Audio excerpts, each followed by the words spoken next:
So I was over it the first time they sang, Nikki's a nigger, Nikki's a nigger.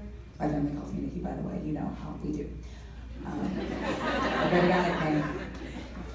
I had one of these sleepovers with my white friends, and my hair would be all over my head, and they'd say, do buckwheat! But I was so thoroughly committed to assimilating and not being othered, my ass would do buckwheat. So by the time I'm relaxing my hair, I'm leaving the relaxer on so long, I'm getting lesions. I'm so hoping to fit into the very narrow confines of European, beauty ideals that I would literally burn my scalp to try to, in the hopes of somebody thinking I was cute. But you know what's not cute? Lesions.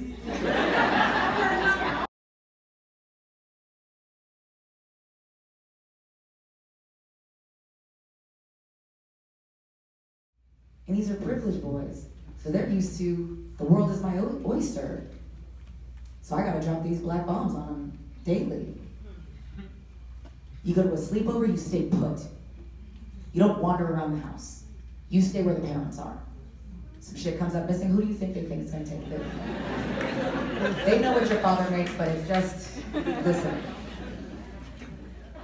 Don't ever be alone in a room with a white girl.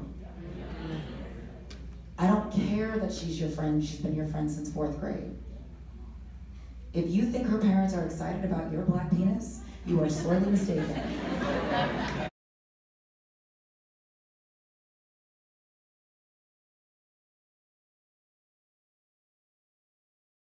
But when I have to explain that unconscious bias is bullshit, and it's our nice way of saying you are practicing illegal and discriminatory behavior, but we're trying to be nice about it and pretend that you're actually not doing it on purpose when you really actually are, so you don't feel bad about your terrible behavior. Really? Is it unconscious? Because you knew that joke was racist when you said it. You knew that you were disciplining half the class differently. You know damn well what the hell you're doing, and you don't want to be held accountable for the very real consequences of your unconscious bias. So I'm gonna call it conscious, and I'm gonna hold you accountable. And I'm gonna stay here until you admit it. Because that's what my boys deserve. But damn it if it's not exhausting, and terrifying, and maddening. And I shouldn't have to do it.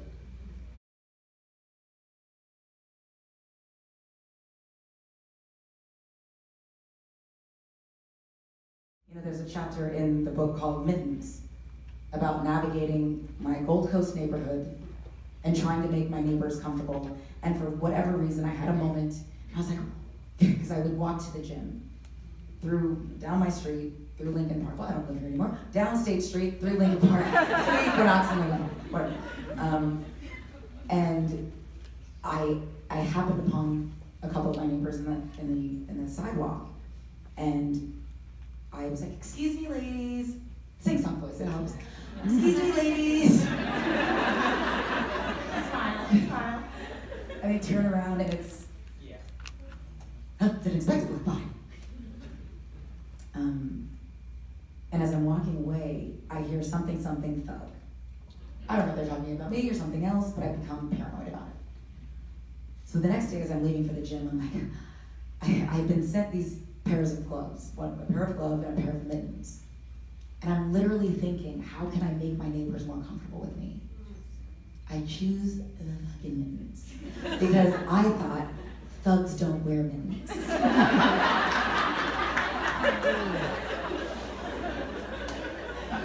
And I was so angry as I wore those damn mittens, because you also can't text or do anything with freaking mittens on.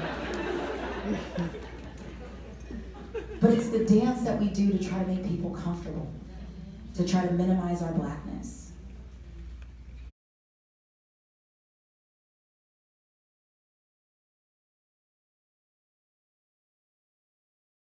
I guess the backlash for you as a woman, for any of us as women, when we are sexually honest. I mean, for my podcast, because my podcast exists, I can't run to be on the library board because people are like, well, you know, you said a lot of things. Like vagina. Yeah. And uterus. Yes. So, And, well. you know, pussy. So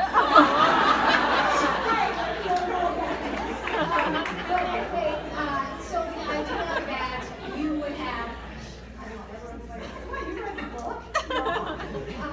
But how do you grapple with this sort of the sexual backlash of any of this, whether it's this book or just that you are sort of living out loud in terms of that? You know how there's that phrase, I have no fucks to give? So imagine the last 20, 30 years as me having a massive ass basket of fucks that I care very strongly about. And little by little, I've just been tossing them out. So now my basket is empty. I literally have 0 fucks to give. Who's talking to these young women about the idea of you don't have to be a disposable mouth. So when they ask you to be a disposable mouth, ask them to go down on you. I mean, equal. Good for goose, said Gander. And then, as a side bonus, ask me to eat your ass. It was a joke, but as you're sitting up judging what someone else is doing in the privacy of their own home, is your credit rating improving? Is your mortgage going down? Did your student loans magically get paid off? No, you're just home sexually repressed while someone else is living their best life. You know, we chuckle with our boys. Oh, she gave you head? Okay. But we don't have the same chuckle with our daughters, like, oh, you ate your pussy, okay.